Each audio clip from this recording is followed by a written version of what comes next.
Hello everyone, you may call me Twilight Dusk, and this is an overview of Endless Space.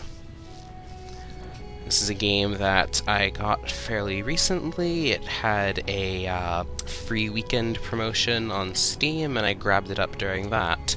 I've been playing it a bit, and I would just like to show off what the game has to offer a bit. If you go into a new game, this is a very simple game setup. It's also very simple to turn it into a multiplayer match, just with this little option here. You have a number of different factions to choose from, as well as you have the ability to create your own factions. That's not something I'll really go into, but just here's how it looks. You can name your faction, you choose the ability of one of the existing factions, as well as which appearance you want to have. And then there's various bonuses and detriments you can have to even out to a certain point score. But like I said, I'm not really going to go into that. I'm just going to pick one of the factions here. There are a number of different difficulties. I haven't had too much of a chance to play around with how exactly each difficulty is different, but for now I'm just going to put it on the easiest difficulty for demonstration purposes. You also have the option of how many players you want to have. I'll just keep it to 4, the size of the map, and what type of map you're going to have.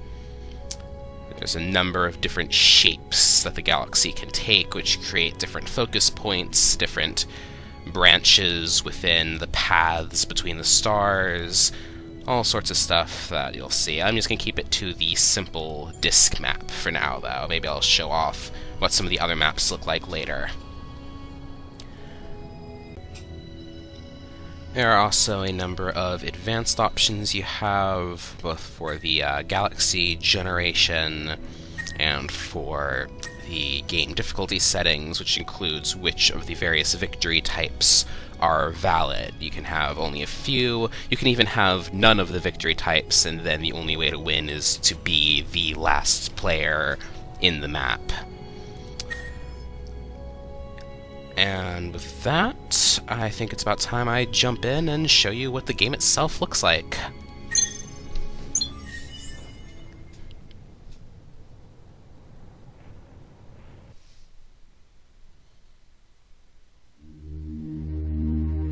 They're not so united, the planets of this united empire.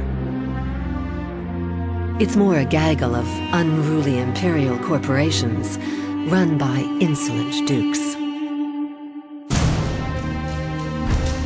But their armies are strong, their economy is efficient, and their ships are powerful. I fear that they may be the ones who will finally unite or dominate the galaxy.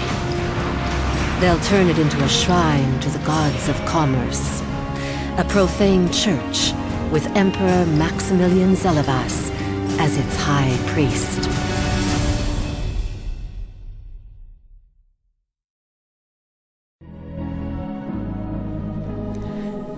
And then you're dumped into the game. Each of the factions has a different little intro like that. If you're playing a custom faction, you don't get an intro, but meh, whatever. So here we are, this is our home system, and if we click on it, we can see the planets in our home system. Currently the only one we have colonized is this planet here. We cannot colonize the other ones until we have certain technologies, which I'll get into in a bit. So the first thing you want to do when you start up a new game is go to your home planet, and there's various exploitations you can put on each planet. These do not cost anything, they only give bonuses, but you do have to choose only one to have on a given planet. I'm going to go ahead and give this the extra food exploitation. That'll take a few turns to get ready. You can also see various info about the planet, what size it is, how many people are on it and can live on it. Planets can have anomalies. Unfortunately, I don't have one here to show you. And they can also have various resources. A grayed out resource means you don't currently have the technology to use it, but you can see that it's there. Speaking of technologies, let's go into there. This is the technology tree. There are 4 branches to it. The top branch here is called Galactic Warfare. The one on the right here is called Applied Sciences. The one on the bottom is Exploration and Expansion, and the one on the left is Diplomacy and Trading. So each of these has a very distinct focus. The top branch here is going to have all of your weapons and defenses for your military ships, as well as a handful of other things here and there, but mostly it's pure military. The right branch allows you to uncover new strategic resources, as well as a few support things for your ships, and various improvements for your colonies as well. The bottom one, at the start at least, it's mostly colonizing various planet types. You also get new ship classes down here, and new ways to explore the galaxy. And on the left, you have all of your being friendly with the other players' technologies, as well as increased fleet sizes. So, I am going to go ahead and queue up a few technologies. I'm going to go ahead and... If you click on a technology, it'll just set that as the next one you want to do. If you click on one that you can't quite access yet, it'll create a path to that technology. If you hold down Shift and click on things, though, you can create a queue of technologies, and this includes technologies you can't reach yet. It's like what I just did was have it go through all the basic technologies and then create a path to this one over here, which obviously isn't that smart of an idea. So if you just shift-click on one of the ones you have already, that'll delete it from the queue. It's a very simple system, and if you check back, you can very easily just set what technologies you want in the near future and check back on it every now and then to add some more technologies. If you don't have any research currently being done, then the game won't let you end your turn. It'll force you to choose some things, just to make sure that you don't waste your science output. So then, that's our home system and our science. How about our ships? You start the game with 2 ships, a scout ship and a colony ship. The colony ship is able to colonize planets, obviously, so if you bring it to a star system with a colonizable planet, you'll be able to establish a presence on that star system. But first you need to see what the star systems are. You can see these little lines coming out from our home system here, and those lead to these various stars. We can't actually see what planets are there. However, if you hover over a given star, it'll tell you what kind of star it is, and give you some hints as to what kinds of planets are generally going to be there. So this yellow sun says that there is a high probability of finding planets that require minimal research to colonize. So let's send our colony ship up that way, and hopefully it'll find something. In the meantime, let's send our scout ship to this one that's right close to us.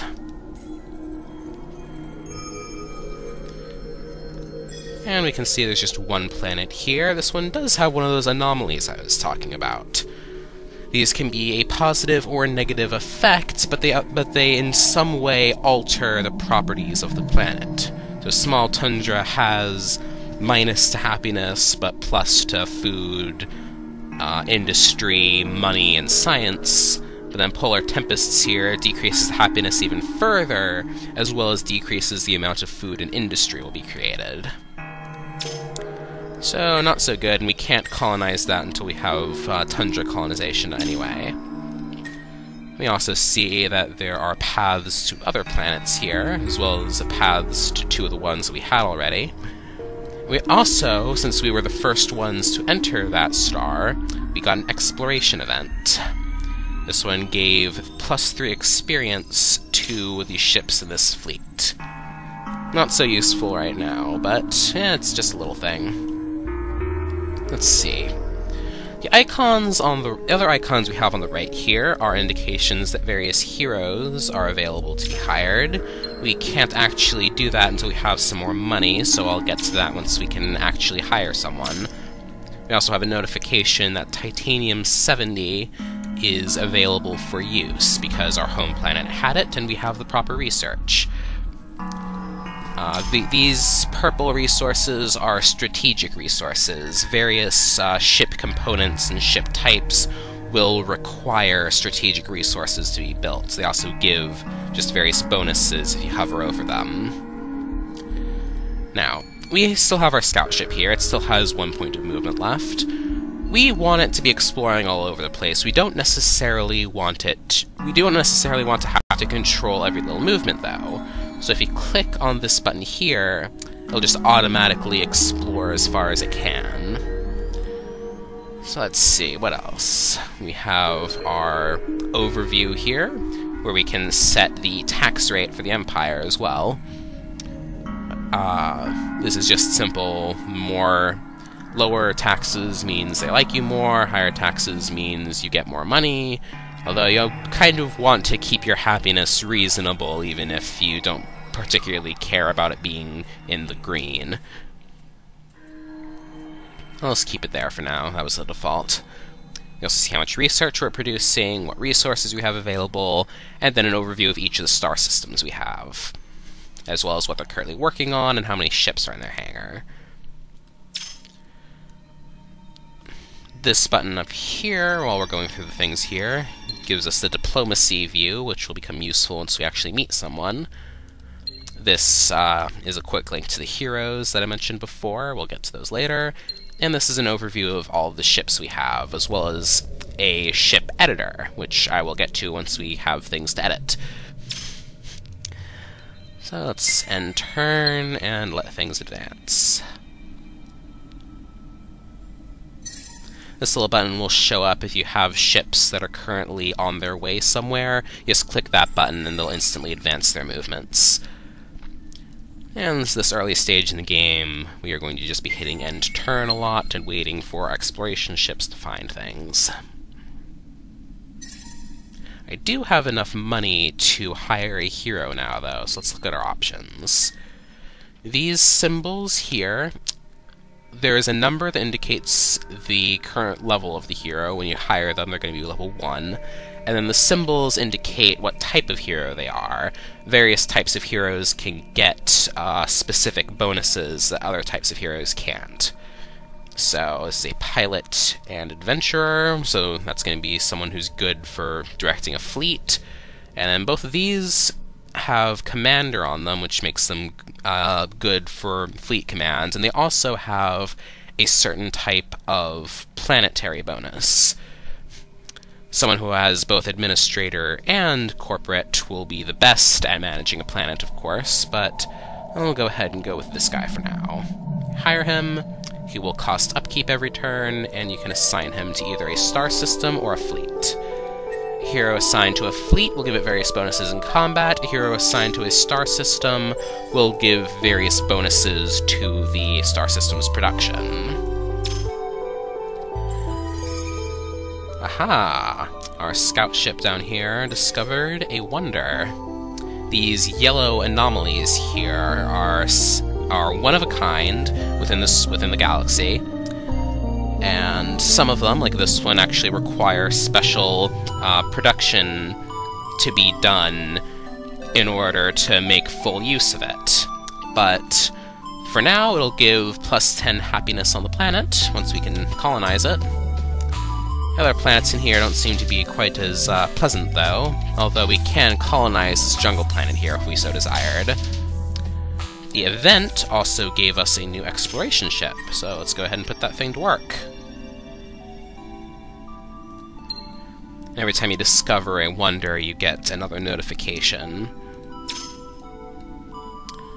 So, let's continue on.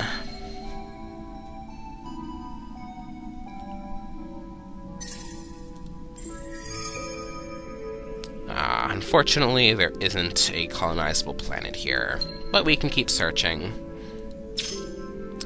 You'll notice this wavy line here. This, rather than being one of these pathways between the stars, is a wormhole. You need to have a special research before you can travel through them. Travel is instantaneous, although it will drain all of the remaining movement points of a fleet. These allow pathways between various sections of connected stars like these. These connected stars are referred to as constellations, and then the wormholes form pathways from one constellation to another. So let's just set our colony ship into explore mode, so it'll keep exploring for something habitable. And our production on Zanes is done. So now this planet is producing a bit more food. I could also have build this heavy isotope refineries to give extra production, or I can go ahead and just have him make some more colony ships to be ready. Colony and scout ships. And as you can see, these will take a little while to build.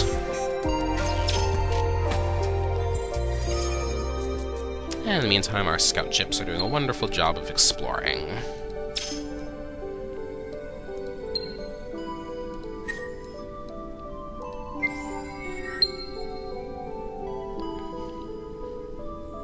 And since this is meant to be just an overview, I'm going to skip ahead a little bit, but it looks like we have discovered one of our opponents. First contact. You have encountered the Horatio Empire. And then you just get a little notification for having our first contact. And now that person is showing up on our diplomacy window. Unfortunately, we can't actually do much right now because we lack diplomacy research. We could declare war if we want, or we're currently in Cold War status. Cold War means that we're not actively going to try to kill each other, but our ships... If I had some military ships, it would be fair game for me to try to take over this galaxy, but I wouldn't be allowed to attack his main world because of a reason that you'll see in a minute.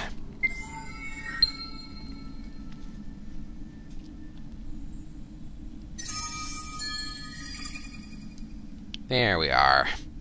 This is a zone of influence. Your home planet will be producing it at the start of the game, and otherwise, once a solar system has developed enough, you will get a zone of influence around it. This is mostly important when you're in Cold War status with someone. Like, if I actually think that his influence here is extending enough that I would actually not be allowed to do anything over here because it's within his zone of influence. I would have to declare war on him before I would be allowed to take over this planet. And it also blocks movement a bit, especially automated movement. I just have to kind of direct him to go somewhere before he'll do anything. I did get another discovery bonus, and my hero leveled up. So this is what it looks like when a hero levels up. You have various options for what to get. A level 1 hero will have basically a plus to one of his main stats here. Labor affects food and production, wit affects dust and science. Offense is offense in battle, defense is defense in battle. So if I give him Director 1, his labor skill will increase a bit, and he will produce even more food and industry on my planets. I'll cut ahead again once I can show you... Oh, actually, let's cut out exploration mode, because you have a planet you can explore. And since you've already kind of gone ahead, you will take a minute to get there, but we'll be able to cut back in a minute. Although actually, Zane's finished producing a ship, so we have a scout in its hangar. You can select a number of ships, then hit create to make a fleet out of them. You can create a fleet of one ship, of course, and then just send it out to exploring. And I will cut back once I'm ready to show you colonization. Do take note, colony ships move very, very slowly. So I've got my colony ship back here. In the meantime, I've managed to complete some research that allows me to colonize these tundra planets here. So I've decided I'm going to grab this nice big one here. It's got strange fossils anomaly, which gives extra money in science. And it's also got a source of titanium-70. So, once you have your colony ship in position, you'll see this flashing icon here. Just click that, and then select a planet. And you have a colonized planet. Just like with your home planet, you want to get some kind of improvement on it right quick. I'm going to go ahead and give it some industry bonus. And before long, this place will be up and running. Now, one thing to note on the overview here, you can see different colored planets. This white planet here means that it's able to be colonized, this blue planet here means that it is colonized, and this red planet here means that we cannot colonize it. You'll also see symbols above each planet indicating what resource, if any, is available there. So, let me go through and get some more research done so that we can start to act all friendly with our neighbor Horatio over there. And before I can even get that research done, Horatio has decided that he wants to attack one of my scouts. As I said, we're in Cold War right now, so outside of my zone of influence, battle is fair game.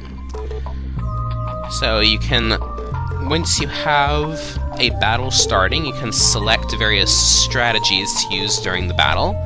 Various strategies give various bonuses, and they also have the ability to counter other ones. So, for example, if I played Magnetic Field and my opponent played Weapons Overclocking, Magnetic Field would cancel out Weapons Overclocking, so this effect would not come into play, and Magnetic Field would actually get a bonus as well, as you can see with the block plus 10 and 20% there.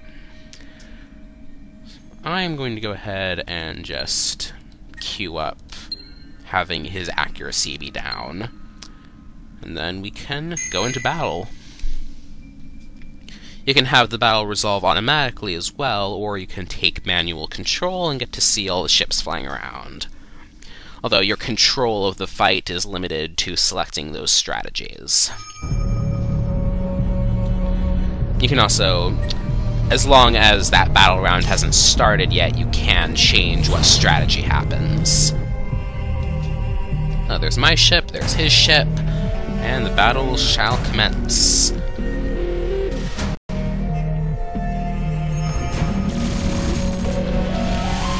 The battle is carried out over 3 main battle phases: long range, medium range, and short range. As you can see, during each round, we are firing our weapons off at each other.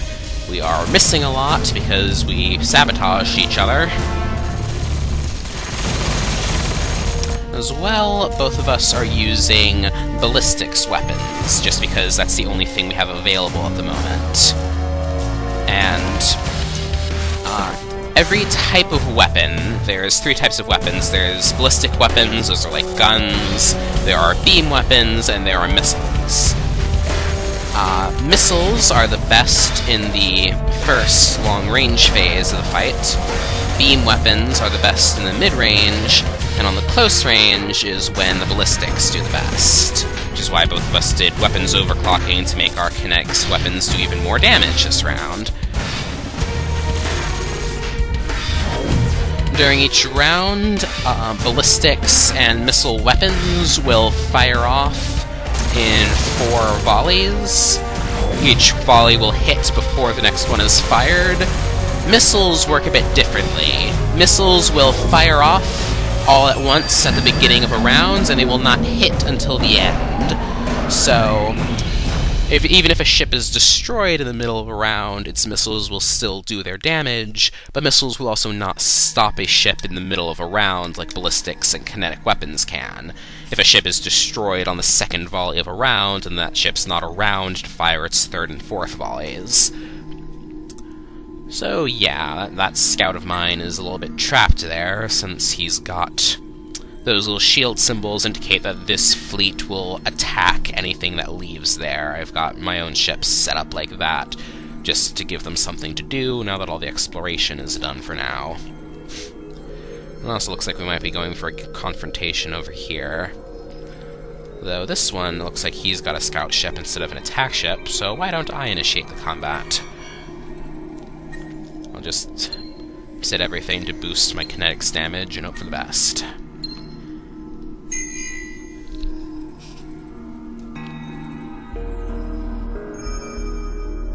And a whole lot of nothing happened because he retreated immediately, which is honestly a good idea for him. And so he's fleed back into his territory. If you see this little ring around my ships here, that indicates my sight range. I cannot see enemy ships that are outside of my line of sight.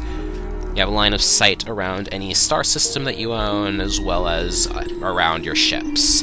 You can use scouting modules to increase the sight range of your ships.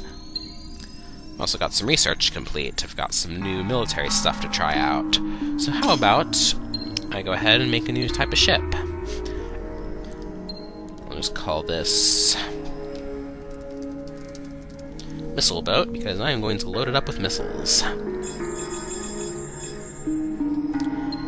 And I'll also put some defense on there. And not really a whole lot of room for support. Repair module. So that's the extent of making your own ships. You select what weapons you want, what defenses you want, and what various support modules you want. Every module has a cost in the form of mass. A ship cannot exceed a certain amount of mass based on what type of ship it is. Each improvement also costs a certain amount of industry. This will indicate how much industry is required in order to create the ship. So I've created a blueprint for my missile boats, and I can go to my place here and say, build a bunch of missile boats. And each one will take a number of turns to complete. In the meantime, I've also got another colony ship I'll send to create a base somewhat closer to my enemy here. Naked planets here. Rich atmosphere, that's a good one.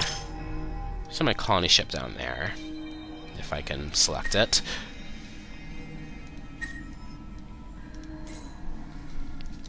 A scout heading down there, and my colony ship.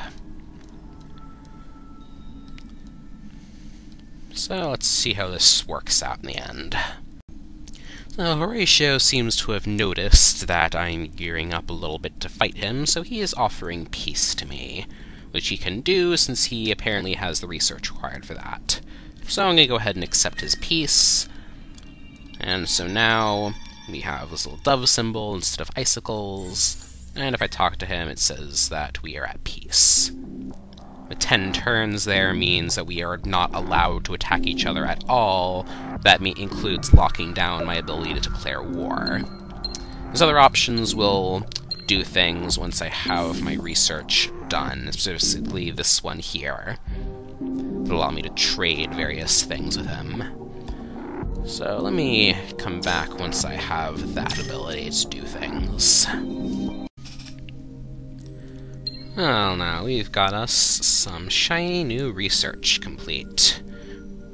With this completed, we can go to the diplomacy menu and talk to Horatio, and we have a lot more options now. We can trade away planets, you can trade technologies if you have any technologies that the other person doesn't have. You also have the ability to trade various resources, which you can keep track of at the bottom here. Just an FYI, opponents are generally not very willing to trade away planets.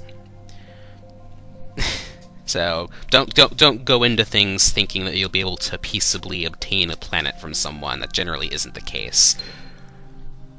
You have the ability to trade dust on a flat fee or per turn, and you can declare war and open borders. So why don't I go ahead and say I will trade you some dust per turn in exchange for some dust. And as you can see, there's this bar at the top that shows, basically, in the opponent's eyes, who does this deal favor more. So, if you want the opponent to accept the offer, it needs to be on their side. So if I beef up my side of the offer, then he likes it a lot more, and he will accept the offer. And that's basically how trading works. You can trade resources, you can add technologies into the mix. And I don't think there's really a clear button, but you can just X out all the things here and return it back to neutral. In the meantime, though, while I was waiting for that research to finish, if you remember that one planet that I said I really wanted, well, Horatio also wanted it. And I, for one, am not going to stand for this. So, I have some fleets here. I'm going to manage them a bit. So, each of these fleets has 3 ships, each ship being worth 1 command point, if you look down there. And I can only have up to 5 command points in a fleet right now. There are researches you can complete to increase that number. So I'm going to just take this damaged scout from before out of that fleet, so I can merge these together. So I have 5 command points worth of missile boat and scout. The other thing I can do is assign a hero to this fleet, to give various bonuses to it in combat. So, I am going to go back to talking to Horatio, and I'm going to say, fuck you. And now we have this skull symbol, indicating that we are at full-out war. So, if I want to conquer this solar system, the first thing I need to do is get rid of the fleet defending it. Which shouldn't be too much of a problem, it looks like. So if I select this button here, it'll attack the other fleet in the system. You'll also get to see how the missiles look. So what kind of strategy do I want to go for here? I think I'm going to go for increasing the damage of my missiles right at the start. As I mentioned before, missiles do the most damage during the long-range portion of the fight. During the melee, I'll go ahead and increase the kinetics damage for my scout, and in the middle of things, I'll do some repairs. So let's go ahead and see how this works out.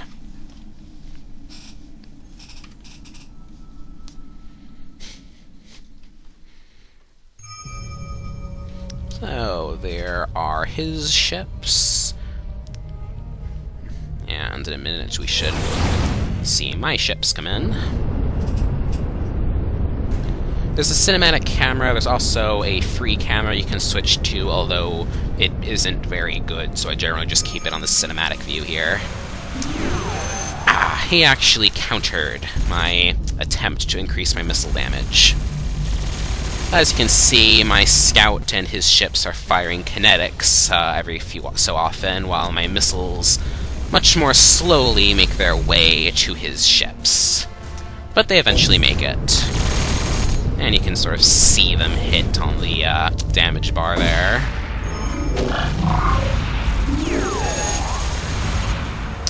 In the medium range portion of the fight, this is when beam weapons would be the most effective. I haven't researched any yet, though, so I don't have that as an option.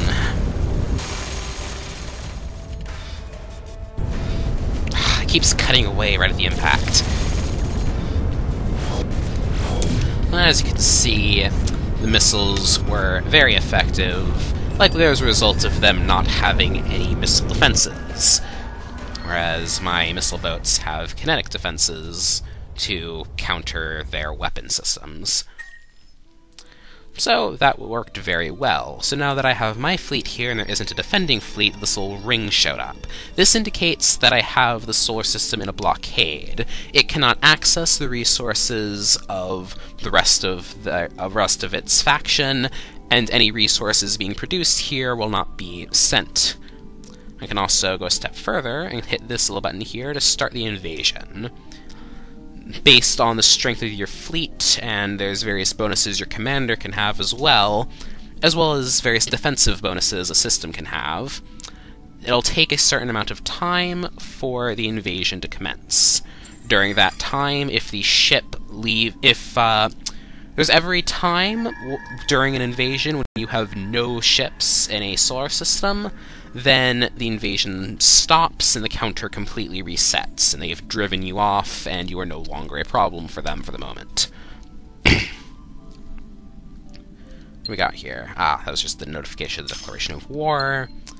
We've got more ships being produced over there. Don't really care. And yeah, if we just advance turn... Oh, I need to do research. Let's see. I'll just go ahead and get some of these. And more missiles. If you actually look at the military research tree, you can sort of see that there's 4 main lines. One line has ballistics weapons and missile defense. One has missiles and HP bonuses. One has shielding and invasion bonuses. And one has laser weapons and kinetics defenses. So which weapon you decide to focus on can also be in response to which tree has the defense against what my opponents are using. So a little bit of mind games there with how you can smartly do your weapons research. And Horatio hates me now because of war. And he did something that made it take longer for my invasion to happen. Oh well, I have more ships on the way that'll decrease the amount of time. It doesn't necessarily just have to be one fleet that's doing the invasion. Any ships that are in the system will take part and help to make everything happen quicker. If you look at this little ring here, it'll show the progress I'm making. The flashing portion is how much of the ring will convert to my color in the next turn, and when the entire thing is my color, I control the system.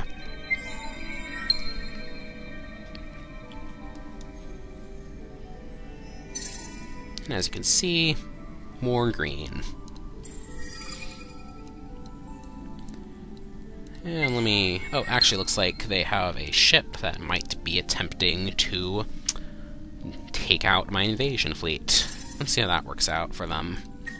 You can have your fleet attack in the middle of an invasion that won't stop the invasion from happening in any way, shape, or form. So I can very, very quickly just deal with these guys.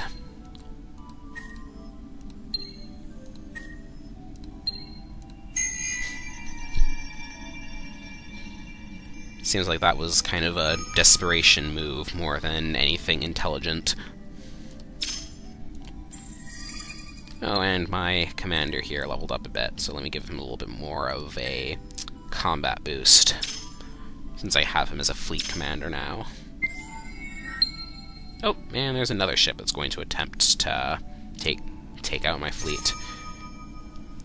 And a research has completed, which gives me access to another type of resource. I don't apparently none of my colonized systems have it, but this one here does. So I'm about to obtain some. Mwahaha. As you can see, as more ships joined, the counter decreased.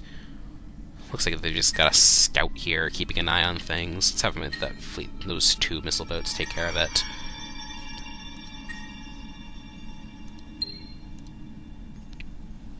Shouldn't be much of a problem at all. And it wasn't.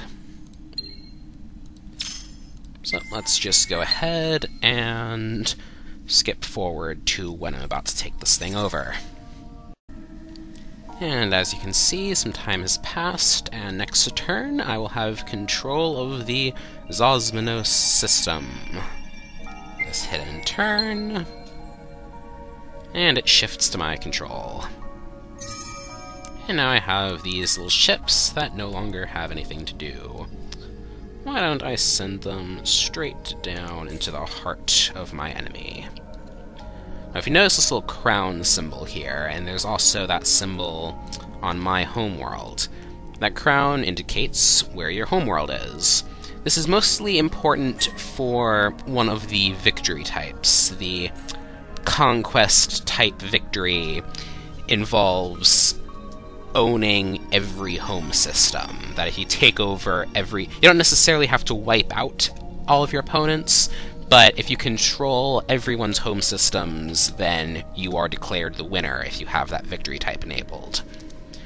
Other victory types, while I'm on that topic, if you own 75% of the star systems on the map, that's a victory. If you complete a certain research at the very end of the Applied Sciences tech tree, you win. If you complete a research at the bottom of the Exploration tech tree down here, that unlocks an improvement you can build. If you build 5 of them, then you get a cultural victory, sort of thing. As you play nice with your opponents, you gain a sort of hidden, I think, because I don't know of a way to view it, but you gain diplomacy points, basically, and if you get a certain number of them, then you are declared the winner via diplomatic victory. There's also, if you gain enough money over the entire course of the game, then you are declared the winner. And basically any facet of the game that is sufficiently developed, if you go down that facet enough, it's a victory type. So a lot of the times it can actually be a little bit anticlimactic, since you can kind of be like halfway through conquering the entire solar system and then suddenly you've earned enough money to be declared the victor that way. I believe that's the reason why a lot of players decide to just turn off all the victory conditions and just have it be last man standing, which can be very fun, honestly, just because of how you end up playing, because it's still worth it to go through diplomacy, especially at the beginning, so you can form deals and alliances with various players, and then slowly cut those down so that you can invade everyone. Or you can just have a great big alliance and play through and develop all your planets and treat it like a great big sandbox. It's a very flexible game in that sense. Well, in any case, we'll just continue here. I don't really think there's a whole lot more I can really show without playing through the game a whole lot more right now. And I've also kind of not been playing very intelligently, just so I can very quickly show off all these things. But I think this has been a pretty good overview of how the game works, how you develop your planets, how you go through and conquer planets and fight other spaceships. Fighting is obviously exactly the same if you're defending, it's just their ships are coming to you instead of you going to them. So how about I cut back in a bit and show off some of how the different map types look. And I'm back, and this time I have the game set up with a small 4-spiral galaxy, still only 4 opponents, normal game difficulty. Let me just set that down to newbie for the hell of it. I have also changed my faction, though, to the Amoeba faction, and the reason for that, if we start the game, and I'll just skip past the little intro cutscene, is that the Amoebas get to see the entire map from the start. It's the ability that their faction has, and good God, the game screwed me over here. I have 3 solar systems in my little branch of the galaxy here. Everyone else has, like, a lot, in comparison at least. Good thing I'm not planning on actually playing this game. So this is what a spiral galaxy looks like. You have a main cluster of stars in the center here, and then you have various branches off, as opposed to the disk galaxy is a lot more interconnected. I believe the one we were playing before was probably 2 main constellations with a few wormholes to connect them. In this one, there is a lot of wormholes, especially towards the center of the map. And honestly, if you want to get to one of the branches, you need to go through the main cluster here. So why don't I go ahead and show you what this looks like on a bigger map size, where I am less likely to get utterly screwed in the number of planets I have. And here we have a large-sized Spiral 4 galaxy. As you can see, it gets a lot larger with the game size, however it is still the same basic principle. You still have a central cluster of stars, and you still have 4 branches out from them. If you take enough care to look. In order to get between the branches, you need to take Wormhole to the center cluster, and from there to one of the branches. I also believe in these types of spiral maps, the game will make sure that nobody starts out in the central cluster, so it can be a very worthwhile strategy on these types of maps to fast-track the wormhole travel research so that you can establish a very quick foothold in the central part of the galaxy. As you might have noticed when I looked through the types of maps, there was spiral with 2 branches, spiral with 4 branches, and as we have here, a spiral with 8 branches. Again, though, it still has that same basic principle for the spiral galaxy type maps. Central cluster, wormholes connecting to the branches. So, this type of map, you can very easily have a mad grab for the various stars in the central cluster here, between all the various players. Large maps with lots of players, those can get very fun very quickly, especially if you like conquering people. So the type of galaxy we had before was a disk galaxy, so this is kind of what that looks like in a much larger sort of map. When you have a disk galaxy, you have the options of disk and disk 4, which is the one I have demonstrated here. Disk is mostly divided into 2 halves, whereas disk 4 has 4 distinct starting regions. And it looks like this also has a central cluster, although you can go directly from one branch to another, unlike in the spiral galaxies. So that's something to keep in mind for how the different type of maps work, even if they have that central cluster of stars. You can travel without needing to go through them, although obviously it's much more convenient if you can. And next on the list after the disk galaxies is this ovoid galaxy, which is very much the same, although distances are changed a bit to elongate the size of the map. You still have got the various starting regions that can connect to each other, although this one is a lot more divided into 2 sides, even though various regions are able to connect to each other. Speaking of 2 sides, if we cut away for a moment, the final type of map available is called a twin elliptical galaxy. This is basically 2 separate galaxies colliding into each other. So they basically got one side here that's very interconnected, then a central cluster where the 2 are colliding, and then on the other side you have various clusters. This is honestly my favorite type of map to play, especially on the largest sizes, because the way it works out is every player starts off in their own constellation, and you can work your way out from there. You have, like, here's where I've started.